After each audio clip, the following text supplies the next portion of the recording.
It's almost time for one of my favorite days of the year, Small Business Saturday. And since I'll be out and about supporting Oakland small businesses, I'm going to need to eat. And I'm stopping by Cafe Kaluchi. Serving authentic Ethiopian food in Oakland since 1991, Cafe Kaluchi has an amazing menu of traditional Ethiopian food, as well as other Black and African-owned culinary goods like coffee, spirits, and cookbooks. And they're the home of Brundo Spices, featuring authentic traditional heirloom spices and herbs available in-store and online. So get a little spicy with your holiday gifting this year and impress the foodies in your life. Follow Cafe Kaluchi and Brundo Spices on Instagram and join their email list to find out about upcoming events.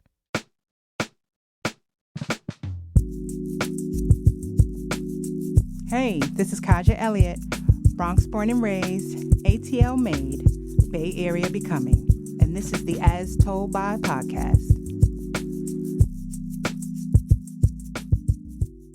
Welcome back to this week's episode of the As Told By podcast. This is Kahja Elliott. I'm in Oakland this week, and we ain't traveling no more for this season of the podcast. We are in the Bay Area. So I'm here in Oakland talking to a fun guest today, self-described as an ex-wedding cake baker, figuring out her next creative inspiration in dessert and food.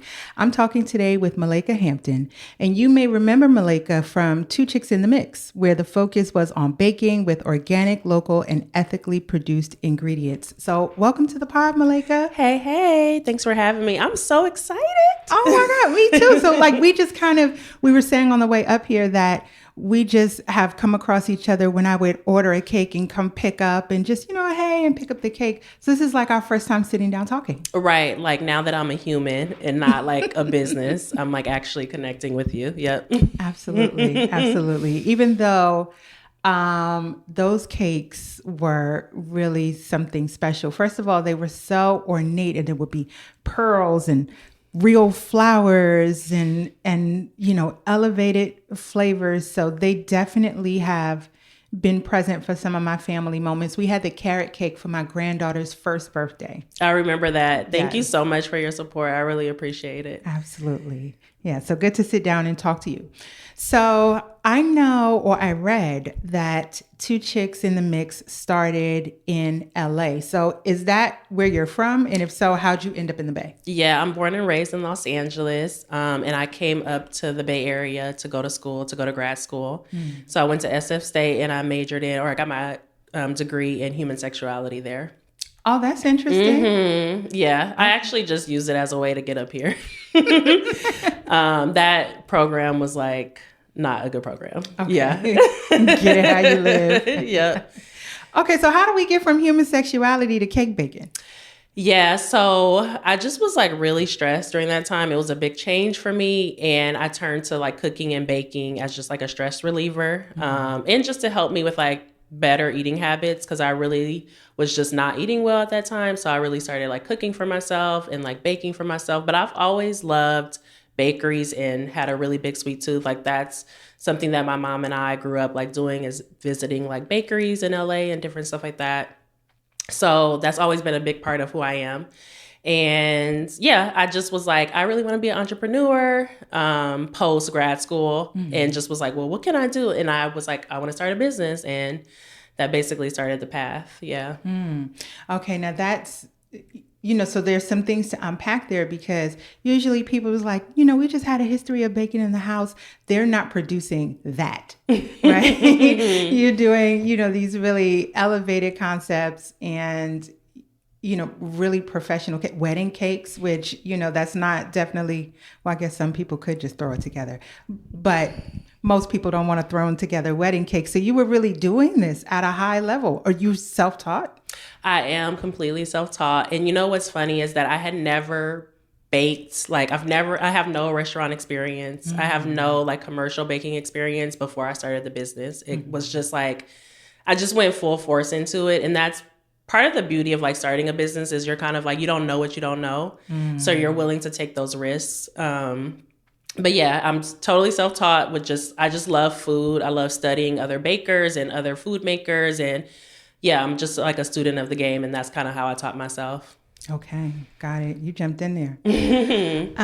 We talked about the fact that at Two Chicks in the Mix, the focus was really on quality ingredients. So you can kind of see where it was a kind of business where scaling would come into question at a point, right? Because you're producing at a high level because the cakes were so artisanally prepared, right? So was that something that was in the back of your mind? I feel like I know the answer to this, but was that something that was in the back of your mind, or when did that start to become a thought of, oh, eventually we're going to have to scale this out?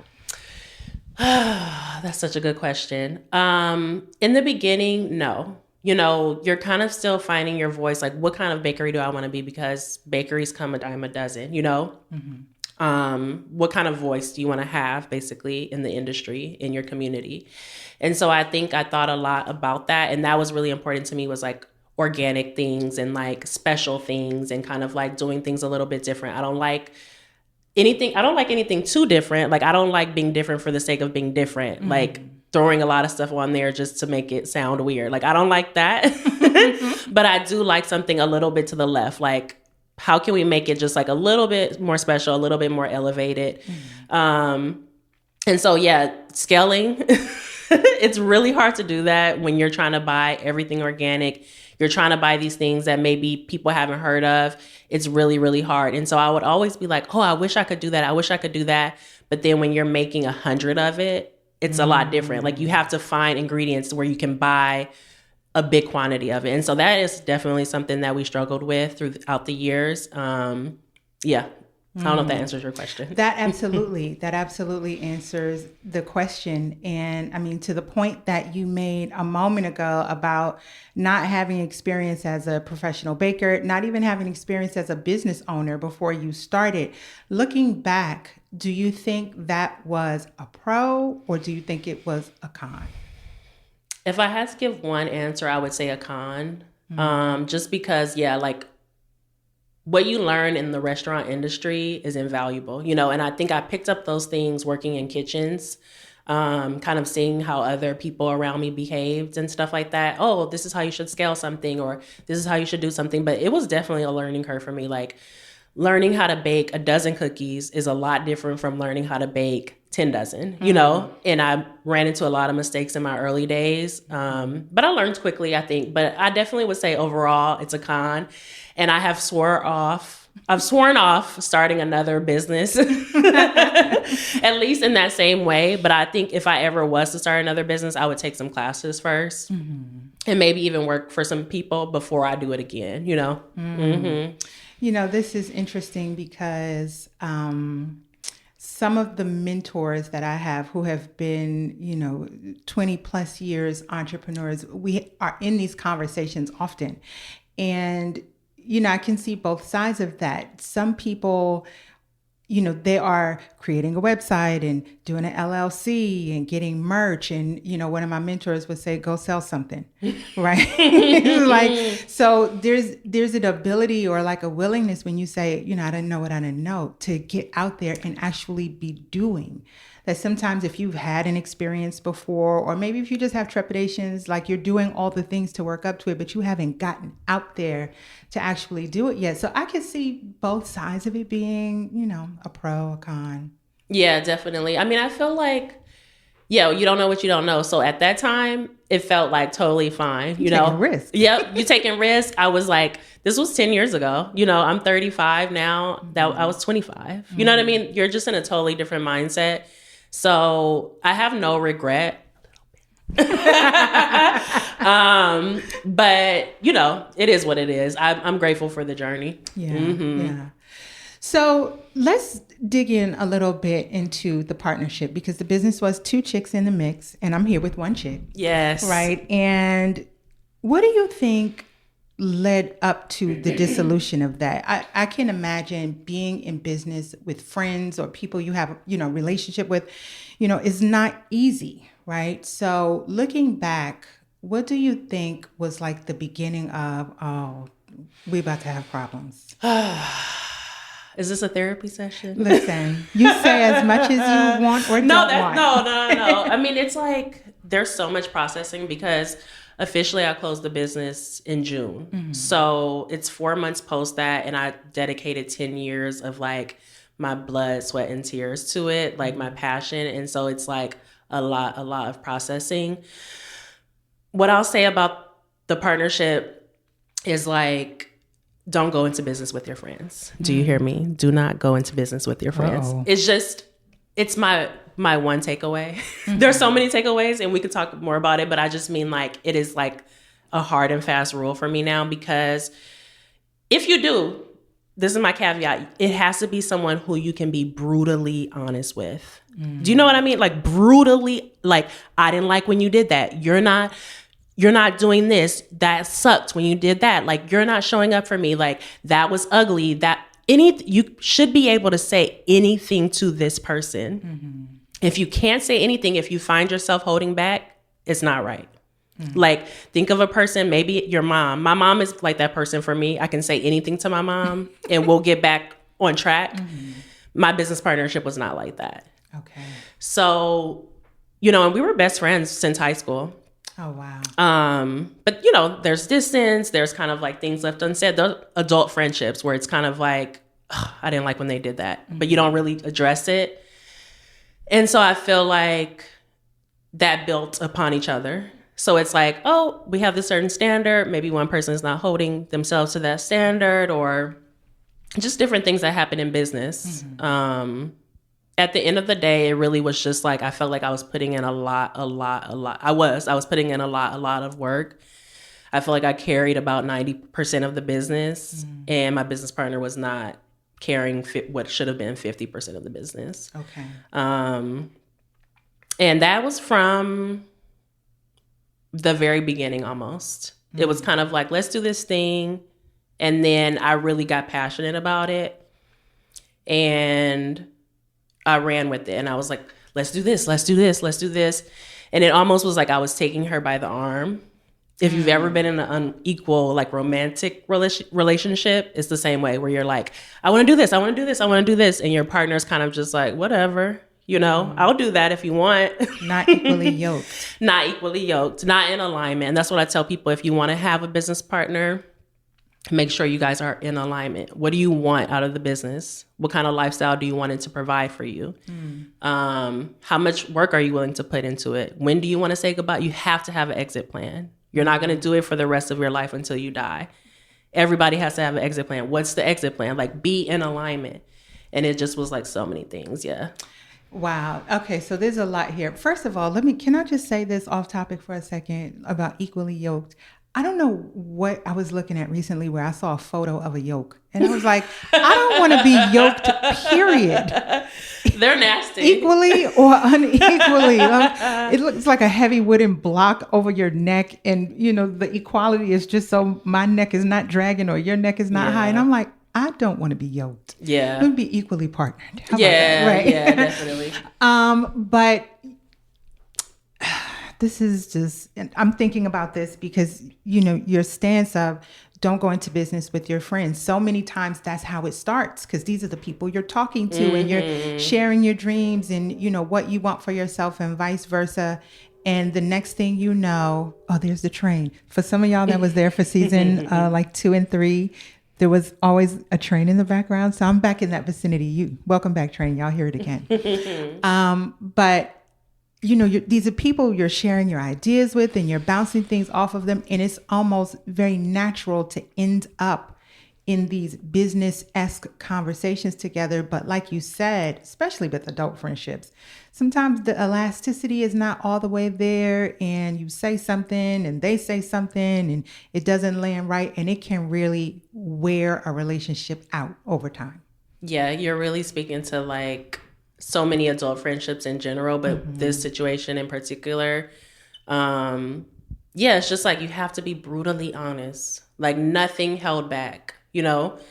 And that's just so rare. It takes a lot of work to be the kind of person who can say whatever to somebody. And it takes a lot of work to be somebody who can receive. And then you mix money, you mix ego, it's just a lot. Yeah. The receiving part is hard. So like, well, what you mean by that? Right. And next thing you know, it's a brawl. It's a brawl. Right. Yep. Do you think that you grew too fast? And what do you know about that now that you didn't before, about growth of a business and the pacing of the growth of a business? That's a really good question. I think we grew too slow. Yeah, I think we grew too slow.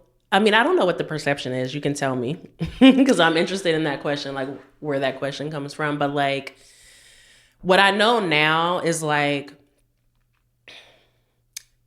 think about the exit plan. Think about the exit plan. Like I said, it's been 10 years. I couldn't do it for another 5 and not feel like I can afford a big house, any house in California. I can take many days off and go to on vacation and not have to worry about things here. There were things that I'm like, I'm 35 now. I need to be able to have these things. Think about those things from day one. And I think people don't think about that. They're thinking, it's fun, blah, blah, blah. But it's like, think about 10 years from now, what you want to be doing. Or however, the body, especially food, like there's only so long you can put your body into it.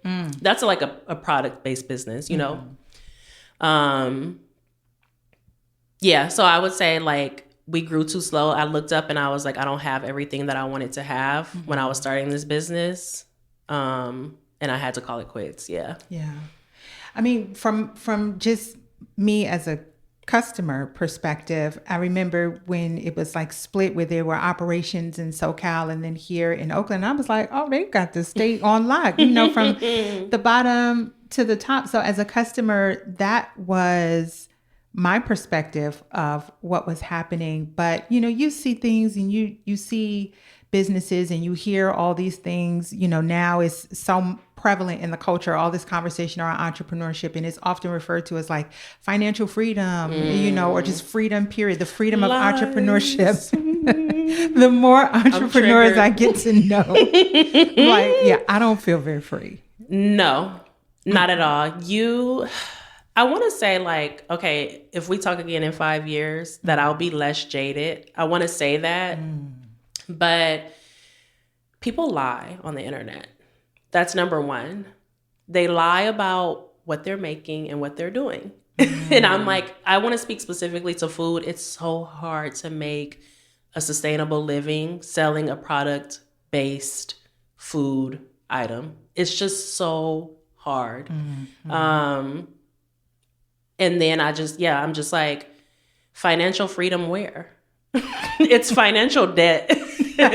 That's my story, and like, obviously, if I had to do it over again, I would make smarter decisions, but I don't know anybody that's like balling out of control. And that's part of it. I was like, I don't even want to ball out of control. I just want to be sustainable. I don't know anybody who's like at the point where there's like sustainable. Like, this is like, I can take 5 days off. I drive a nice car, whatever it is you want. You know what I mean? Like, and they're not like penny pinching. I don't know anybody who has that story, Yeah. I know that they're out there, but it was too far and few in between for me to be like, okay, I can keep doing this, Yeah. And it's physical. I mean, it's baking. So you're standing, you're mixing, you're probably in a commercial kitchen. There's equipment, there's bags of flour, there's, commercial grade bags of sugar. And there's all those things, all the physical things that over 10 years really just weigh on you. I really appreciate how transparent a lot of other business owners are, entrepreneurs are, who are in a similar space. Shout out to Azarias Bellamy of Blondery, because she's been doing a lot on social media about the reality of what it looks like to be running that business and the ups and downs and decisions that have to be made. So it's, things are not always what they either appear to be or what people want to think they are. Yeah, it's so true. And there is a lack of transparency. But yeah, it's just, you're managing so many things. You're lucky to have a team. If you do have a team, they're probably just helping you bake. You know what I mean? Maybe you have one person who helps you with something else, but like a sustainable team is like so rare to find. Yeah, there's just like so much stuff. It's really, really hard. Yeah. Yeah. If you're listening to this episode, you can tell, yes, the backdrop of this is food and bakery and cakes, but this is really a conversation about entrepreneurship, right? And understanding why something is not working and then having to deal with and live in, oh shit, this ain't working, right? And then what coming out of that looks like. You talk often on your social media about the toll entrepreneurship took on your mental health. And you have a Substack, which I do. Yes, you do. That you put out, recipes, but you also share some of your thoughts. And there's a quote from one that you wrote. You stated, "I couldn't take a deep breath for the life of me or get my mind to switch gears. I couldn't calm down or see the outside of the current stress. I couldn't talk about it lest I be exposed for a fraud and lose potential customers. I was in a sort of prison of not trusting or believing in myself. I was so sad. I could cry thinking about it now. I feel really sorry for that girl. I felt an incessant presence of anxiety and fatigue. It eventually became depression. Depression so bad I couldn't see a way out of it. I've dealt with depression in my life before. This time it choked me. I never felt closer to death, and I don't even want to think about the years of wear and tear it had on my nervous system and physical body. 10 out of 10, not worth it." Yeah, all of that. It's so interesting hearing it read back to me because I was so vulnerable in that moment. And I'm trying to be that just in general on social media now because, like I said, I didn't feel like I could be honest. Like, here's my failures, guys. Can I curse? Yes, you can. I fucked up.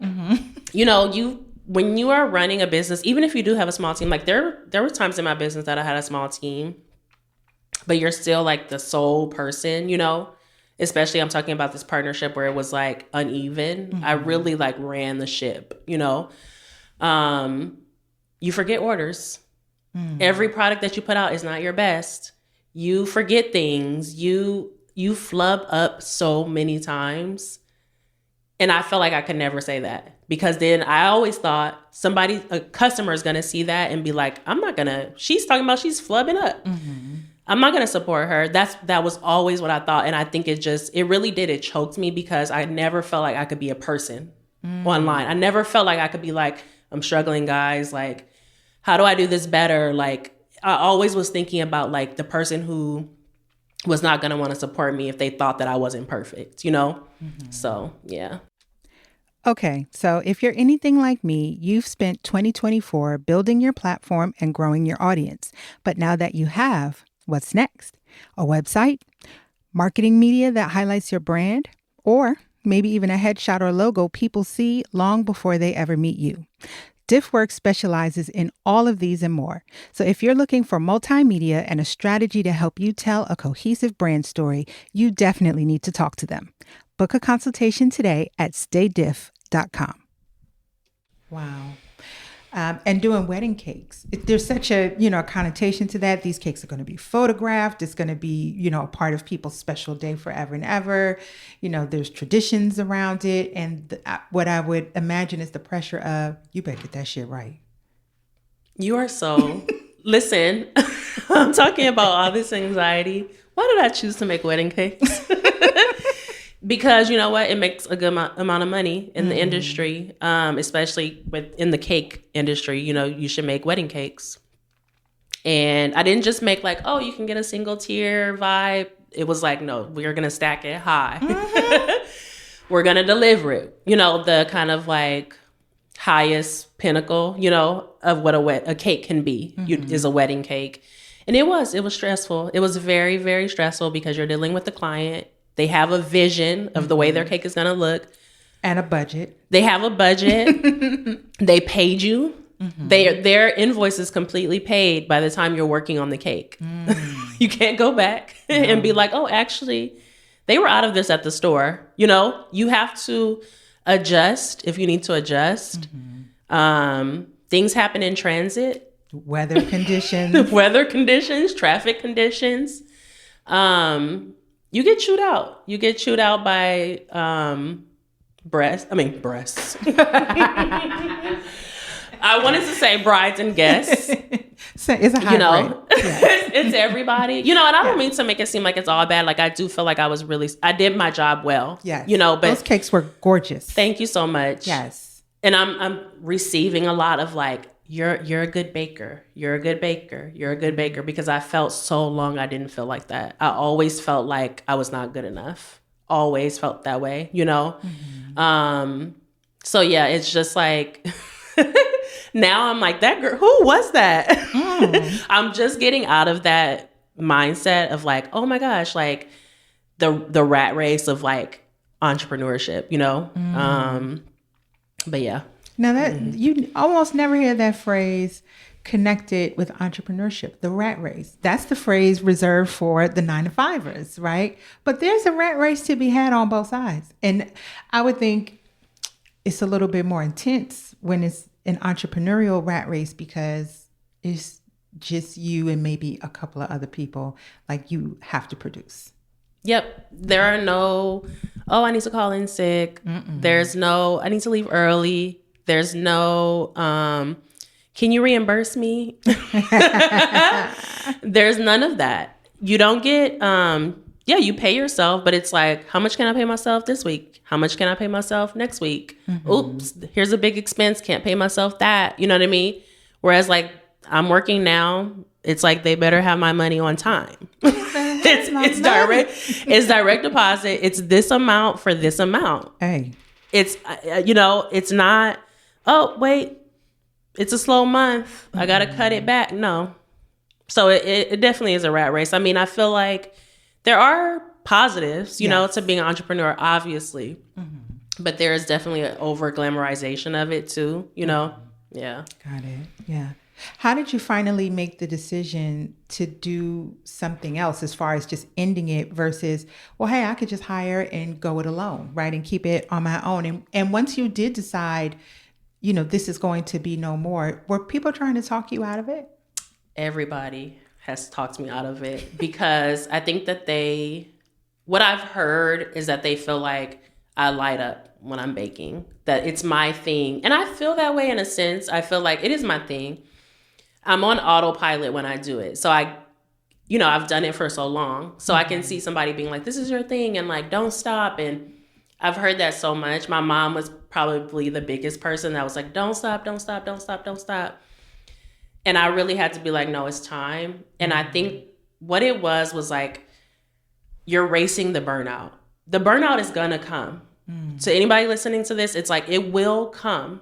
You just have to be ready for it. You have to have a plan for it. You can prevent it as long as you can try to prevent it, but it will show up at your door at some point, you know? And I think I was racing it. So it's like, okay, here's the burnout.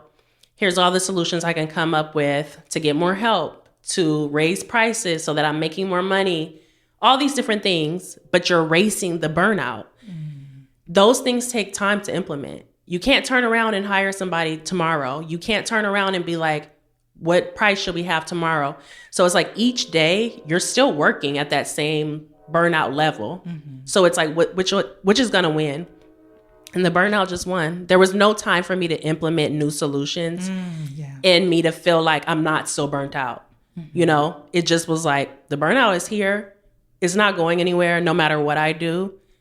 Yeah, there's no other solutions here, you know? That's what it was, yeah. Yeah, steering the ship and like working on the ship at the same time. It's hard to do both. Yeah. Well, you know, even in the process of, you know, your business has dissolved, you are kind of going through your own struggles with coming to terms with that. You know, there has been some joy for you in the midst of that because you are a newlywed. I am. Yes. Yes, I am. Yes. Talk about the feeling or the thought about finding joy especially now, child, it's so appropriate. Yeah. Finding joy in the midst of really hard times. That's a really good question. I think what I have found throughout this process is trusting yourself is such a big part of it because there's this little voice we all have and you need the voice to like prove to you something. You're like, wait, if I hear it again, then I'll do that thing. If I hear it 3 times, I'm going to ask some people about it. If I hear it 4 times, you know what I mean? You never listen to the voice the first time. And I've learned to like listen to that voice the first time. You know, my wife and I got engaged after 6 months. It was definitely like a leap of faith. And just being like, okay, let's just do it. You know, let's just go for it. Like, we're in love. It feels so right. Whereas like with the business, I was like, wait, is it time to end it? And had I only just listened to that little voice, or something in the partnership is not feeling right, just listen to that little voice. You know, don't wait for the voice to like try and bang on your door. You know, just hear it and honor it and like move forward. And I don't think I've ever regretted that. Yeah. That gets me in a lot of trouble, Malaka, because I trust. This ain't about me, y'all, but if she just says something, it's just ping, hit dogs hollering. I trust myself immensely, but sometimes that keeps me from being able to like take direction or take feedback, because I'm like, myself and me said, don't do that, right? And I trust myself not to always be right, but just trust that even if I'm not right, like you could work out the consequence, right? Work through the consequence. So it's like a fine line, especially in, you know, an entrepreneur setting where you need to listen to your customers, right? What they say and also what they don't say, right? You just need to be paying attention to maybe any business partners or things happening in the industry, trusting yourself and being able to really receive guidance. I could see where those things would be at odds sometimes. Yeah, no, I totally get you. I feel like it is a balance. Like, life is about balance. And it is like, okay, wait, I'm not listening to you because I'm hearing myself, you know? Me and myself said, right. And it's like, no, but, you know, one thing my wife does say is like, you can make a decision and then you can make a choice, which is like, I made a choice to do this thing, and then you can decide, oh, actually, I don't want to do that thing anymore. You know, so tomorrow I could be like, actually, I want to do another business. Nothing is final. And it's all just a part of like the plot, the journey. You can back out of almost any decision, you know, and that part too is about listening to that voice again. Oh, wait, you made the wrong decision. Back up, you know? But you have to hone that voice. You have to honor that. And for so long, that voice was like silent for me. That's the other thing you said. Oprah Winfrey has talked about that premise a lot, where you listen to the whispers, because if you don't, the whisper becomes a shout, and the shout eventually becomes a brick over your head. If you're not hearing, you're not allowing yourself. And that's why a lot of the things, you know, the meditation and, you know, the working out that I have yet to do, all those things like are so important to kind of give you the clarity and space of mind to hear the messages. The alone time, that is so, it's always been important to me, but like hearing your own thoughts, go on a walk, do not listen to a podcast, do not call your friend. That's what it is for me. It's like, go on that long walk and just be alone with your thoughts. And that was actually like the thing I did the most when I was deciding, am I going to close this business? I would take walks in my neighborhood in North Oakland / Berkeley, because I really love that area. Nothing, and just be like, something was telling me you can do anything. Something was telling me like, you don't have to hang on to something that's not working. You can do anything. And that really was like just my own thought, you know? So yeah, being alone with your own thoughts is a big one. Well, you were alone with those thoughts, you made the decisions, and now here you are. What is the path forward for you as a baker? Is there a path forward for you as a baker? I don't know. That's the thing, because you know what? There's this like, everybody's like, okay, what's next? What's next? What's next? What's next? What's next? What's next? I don't know what's next. And I think at first I was like, I don't even know what I thought. I was like, I'm going to start a blog. I'm going to monetize the blog. Maybe I'll do YouTube. I'll be a content creator. And that was even like a far off idea. I was like, I don't know. That doesn't really sound, I don't really like social media like that. That doesn't even really sound fun. I'm still toying with that because I feel like I want to share something. I think that I'm naturally a person, I like to be in service. And so Two Chicks in the Mix was like a service business, you know? There's a different way that I want to be in service. I never want to start another product-based business ever again. She said we learned that lesson. I never want to do that again, you know? But yeah, so I really don't know. I'm allowing myself to just get into baking again because I haven't done it in any like real cadence, in any real joyful capacity in a really long time. So if I can just like get the joy back, then who knows, you know, but I'm trying to take it one step at a time and just like unlock each key and honor each moment versus being like, oh, you're not even baking for real. How are you going to start like a blog? And that's why a lot of the blog posts were just about like my processing at that time, you know, and I've done a few recipes on there, but yeah, mainly just processing. So yeah, the answer is I don't know. Yeah.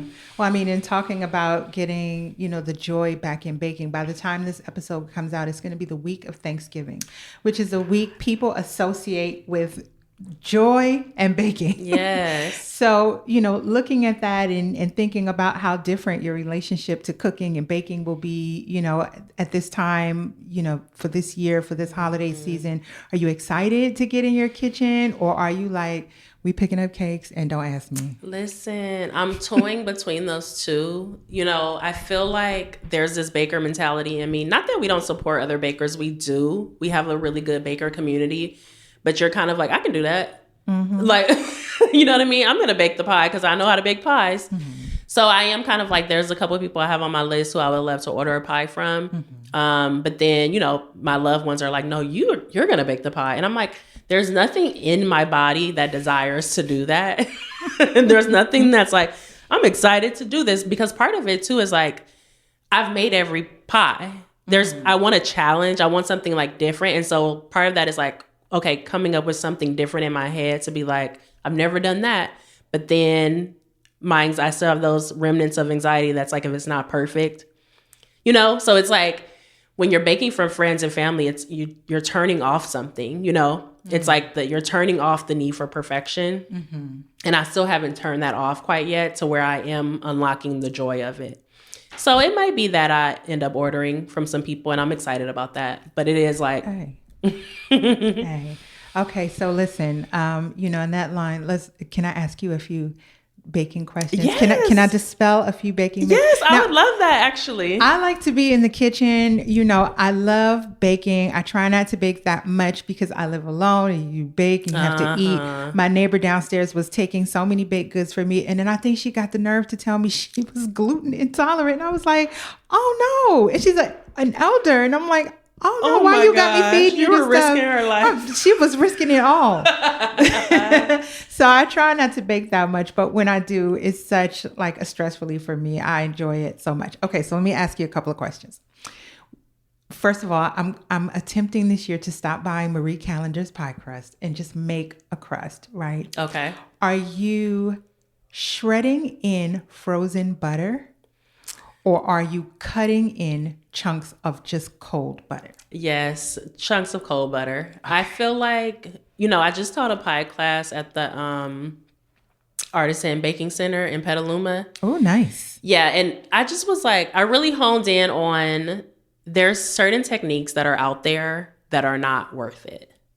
You know what I mean? Like there's going to be 1,000 different techniques, but like, what's the payoff? You know what I mean? It's just like, only do it if it has payoff. And for me, that's never had payoff. I'm like a cold cube it, make it cold, and yeah, put it in there. Put it in there. You're good. Okay. Would you ever use dried buttermilk as opposed to fresh liquid buttermilk? I have in cookies before. Yes. So that's not a sin. Okay. Yeah. And also, if I can just add, I think part of this journey for me too is like breaking down the sort of like thinly veiled elitism within the food space of like, only if you get this kind of apple, is it a good apple pie? And it's like, no, that's not true. You can get bruised apples. You can get not the freshest kind of fruit and still make like a really good pie. Because yeah, I'm like, my grandmother didn't have, you know, lots of people don't have access to be like, let me go to the farmer's market or let me do this. Like they're just getting their stuff from like, I don't know, the discount store, you know? So you could still bake really good things without having like the best quality. Yeah. Pinkies up. Okay. Jiffy cornbread mix. Sense or nonsense? That's definitely sense. Yes. In a pinch. Yeah. I mean, I feel like it's what I grew up on. I think I still have some in my pantry right now. It's on a special occasion that I feel like making cornbread from scratch. Mm-hmm. But that does pretty well. Yeah. Slather it in some butter. And you're good to go. I love me some Jiffy. Yes. I got cornmeal, y'all, and all the things, all of the other accoutrements, but I love me some Jiffy. Yes. Okay, here's my last Ask a Baker question. This is a very polarizing question. Okay. Y'all. Do raisins belong in carrot cake? They do not. What? I'm walking out of here right now. Well, the carrot cake that I made you had no raisins, but okay, do they belong? I guess I would say I can't say yes. My she body, tried, y'all. You saw me trying to form the words because tried. I get it. They go together, but I don't like no raisins. So you definitely not gonna put them in my carrot cake. I don't want to have this joyous experience and then bite into like this bouncy, like weird, small, holy. I don't know. Like, I don't want that. You know what? I'm gonna let y'all have y'all spice cake. Right? Shots fired. Shots fired. I like me a raisin. That's okay. I'll just walk with a box and like stick them in the cake. Just sprinkle them on top. Right. Just throw them on top. Well, this has been great talking with you. Interestingly enough, you mentioned people ask you all the time, what's next? What's next? And sure as hell, here's the question on the bottom of my list. What's next? So I'm actually going to revise that question and I'm going to ask you, what's now? Yeah, now it's just living, honestly. I've spent a lot of time building something and now I'm just living it. I'm living my life. I'm happy day to day. And I'm figuring out what is next, but I'm also here in the now. Yeah. Mm-hmm. Good for you. Thank you. Well, we love it. I have certainly enjoyed your cakes. I am looking forward to whatever it is that you do next. But until then, tell people where they can find out more about you, where they can keep up with your Substack. How can they find you? Yeah, I'm Malaka Hampton. That's spelled Malaka. And Hampton the regular way on Instagram. And there in my bio is also a link to my Substack. So yeah, follow me. Okay, thank you. When you just said that, did I pronounce your name Malaka at the end? You did actually, and I was like, Malaka. Yes, get it right. Yes, Malaka. Mm-hmm. Yes.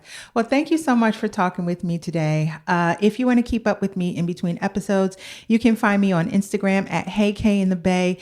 That has been this week's episode of the As Told By podcast. There's only one more episode after this for the season, so I will see y'all on the next one. Peace. Hey, thank you.